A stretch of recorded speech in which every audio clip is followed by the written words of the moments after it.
Ladies and gentlemen, the President of the United States, accompanied by Mr. Brian Glazer, Coach Bruce Arians, and Mr. Tom Brady.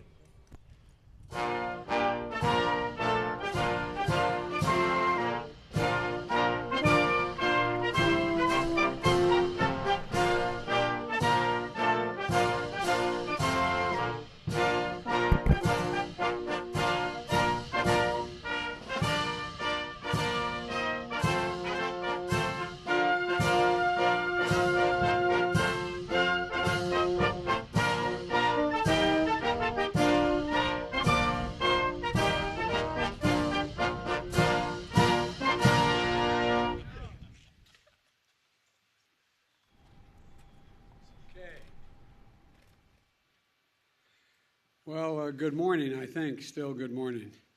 And it's great to see everybody here. I want to thank the representatives here. The second gentleman is here. Representative Castor, Chris. Okay, you got it. I tell you, that Florida thing's something else. Anyway, and Soto and Murphy and Franklin. And one of my best friends in the world, now he's coming back from outer space, Bill Nelson, who runs NASA now. We're here today to congratulate and welcome to the White House the Super Bowl champion Tampa Bay Buccaneers. To the players, the coaches, and the Glazer family, my good friends, it's an honor to have you here. We have to say that the fans down in Western Florida are having a pretty good year this year. I tell you, the Stanley Cup and in addition to the Super Bowl. But, we're making a pretty strong case to start calling Tampa the City of Champions. And this Buccaneer team is a testament to the fact that it's never too late to come together and achieve extraordinary things. 3/4 of the way through the season, they found themselves in the middle of the pack. 7 wins and 5 losses. But this is a team that didn't fold and always got up, dug deep. They won their last 4 games of the season and then stormed through the playoffs, winning on the road in Washington, New Orleans, and Green Bay, and capping it all off back home in Tampa to become the first team to win the Super Bowl on their home turf and a decisive victory against the defending champs, the Kansas City Chiefs. It's an incredible run by one of the most well-rounded teams in recent memory. A pair of all-pro linebackers, star pass rushers, dangerous secondary, dominant offensive line, and a legendary tight end who gave up what I'm told was a promising career to return to acting career to return to the game. And most importantly, you've got a star receiver from Delaware. I'm mildly prejudiced about that. Where's Chris? Where are you, Chris? There you go. I called him before the game and tell him, give him some tips on how to run some patterns. But that was But, born in Pennsylvania, raised in Delaware. Where I come from, that's a heck of a combination, man. Chris and I had a chance to speak before the Super Bowl, and I know, like me, he takes a lot of pride in his home state of Delaware. Chris, you're inspiring a whole lot of kids back home in Delaware. And he went to a high school called Middletown, a perennial winner of the state championship. But I pointed out to him, and my son Hunter was a senior. He went to my alma mater's high school named Art. By the way, I'll sit down. What about you standing? I'm sorry. And I told him my son scored the scoring touchdown and Archmere won the state championship that year. But anyway, we don't count those things. I've never met an athlete who doesn't remember every damn play he made. And of course, 2 other guys worth mentioning, coach and a quarterback.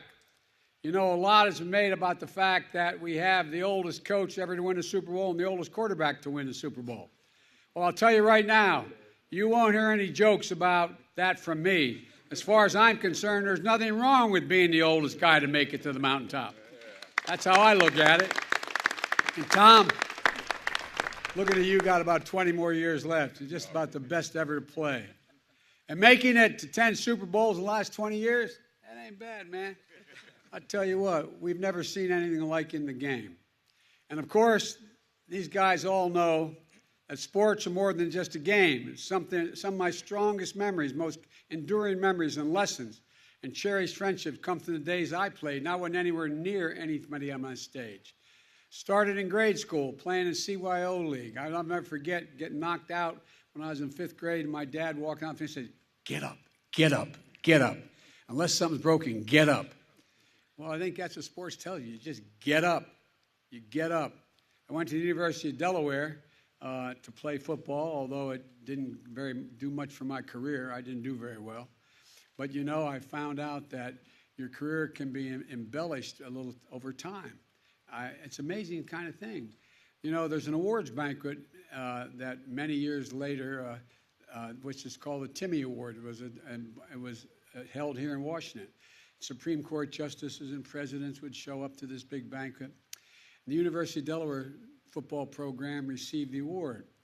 And I had a chance to introduce a Hall of Fame coach, the backfield coach when I played. I didn't play much. His name was Tubby Raymond. And so I got up and I said, "Here's my coach, Tubby Raymond." Said some nice things about Tubby. Tubby was really kind of nervous and standing in front of presidents and Supreme Court justices and so many distinguished people. And he went up on to talk about what an incredible ball player I was at the University of Delaware. It was amazing. It was amazing. That's why I decided to run for president. I figured if he was still around, I'd get to be elected president. I would have been an All-American. I could have been big. I could have been big. But all kidding aside, you guys did it the hard way. And I hope you all know just how important it was after such a tough year for the nation. In the middle of a long, dark winter, every Sunday, people were able to sit down and watch you play. You created memories that helped folks make it through and believe that we could get back to normal again. And you did it as a team, trailblazers, including the first team with 2 women full-time coaching positions.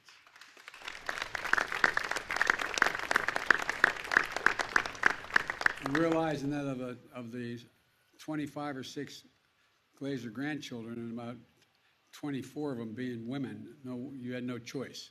It's about time they stepped up, right, guys? Anyway, all kidding aside, your team stepped off the field too, donating millions of meals to families in need, helping Americans exercise their sacred right to vote, including at the Raymond James Stadium. Your stadium also became a lifeline for families in Tampa Bay this spring, administering nearly 200,000 vaccine shots. And y'all who don't have a shot, man, get one, okay? Amen. Get one. Get one, get one. And you're saving lives, helping us get back our lives and our loved ones.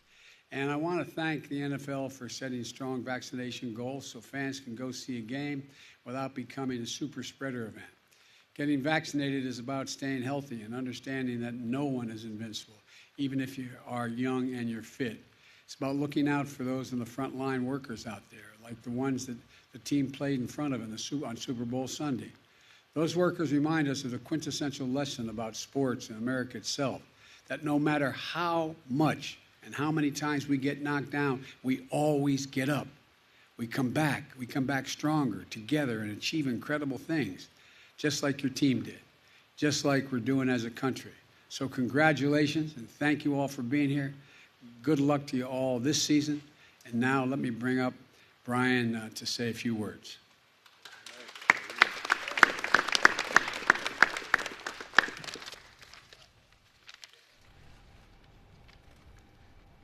Mr. President, on behalf of our family, the Tampa Bay Buccaneers coaches, players, and staff, and all of our loyal fans, thank you for hosting us today. It's an honor for us to be at the White House. For our family and fans, this day has been nearly 20 years in the making, because despite this being our second Super Bowl championship, this is our first visit to the White House.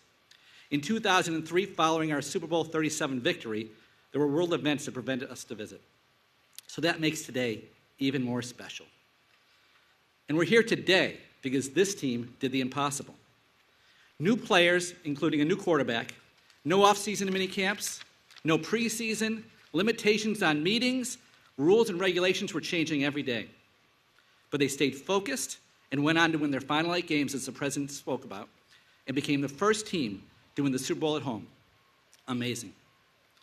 It's only fitting that as we enter the 46th season in Tampa Bay Buccaneer history, that we celebrate it with the 46th President of the United States. We start this season with only one goal in mind. It's to come back here next summer and spend the Super Bowl victory again with you. Right.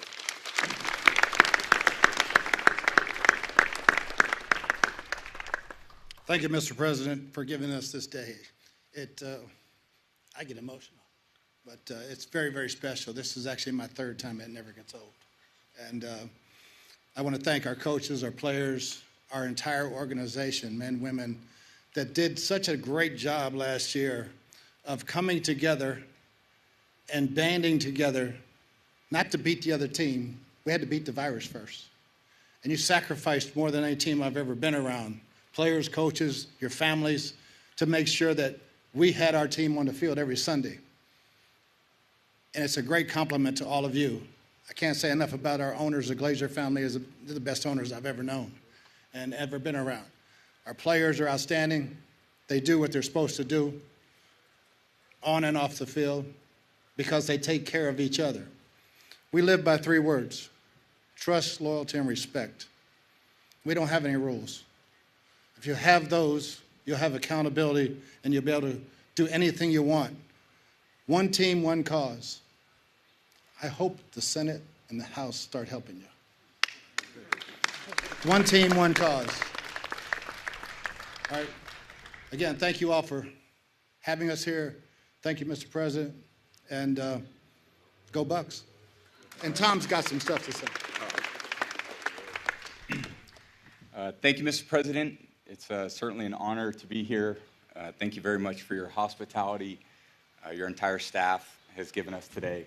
I think what behind me is an amazing group of players. We have a bunch of coaches and staff here sitting down, and it was actually a very challenging seasons for a lot of reasons, but we bonded together. We worked really hard. We put all our individual agendas aside, and we came together as a team. And sports has an amazing way of bringing people together. If you look at us, we're all a little bit different ages. I'm a little older than most of them. But we come from a lot of different places across the country, a lot of different schools, a lot of different backgrounds. But we love each other. We're committed to one another. And when you do that, amazing things happen. And these guys are an amazing group of men. It didn't look great there. At one point, we were 7-5, struggling a little bit, as the president alluded to. But we found our rhythm. We got on a roll. Not a lot of people, think that we could have won. And in fact, I think about 40% of the people still don't think we won. I understand that. Do you understand that, Mr. President? I understand that. Yeah. And personally, it's nice for me to be back here. We had a game in Chicago where I forgot what down it was. I lost track of 1 down in 21 years of playing. And they started calling me Sleepy Tom. Why would they do that to me? So it's great to be, we're on the eve of football season. We start tomorrow practice, and we're going to do everything we can to work to achieve another one of those Lombardi trophies. It's a different group of men. It'll be a different challenge, but we're excited for it. We're excited for the opportunity to compete and work hard and show everyone what we're made of. So we're not going to throw the Super Bowl trophy this time, Cam, but we're going to offer President Biden a special presentation from Mr. Glazer, and then we're going to challenge 11 of us, 11 White House interns to a game of football here on the lawn, and we intend to run it up on you guys, so get ready to go. Thank you.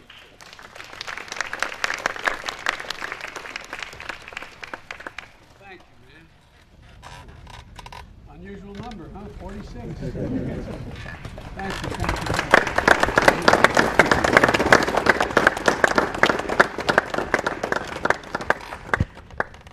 Okay, what are we doing now? Okay. We're going to take down the podium, right? By the way, you guys right after this picture, you want to take off your coat? All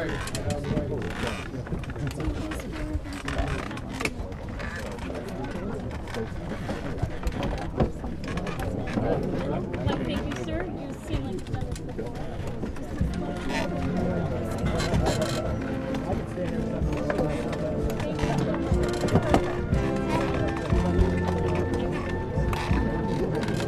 We'll make a Joe Biden-shaped area. Stay there, huh? Perfect.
Ladies and gentlemen, please remain seated until the President and the team have departed. Thank you very much.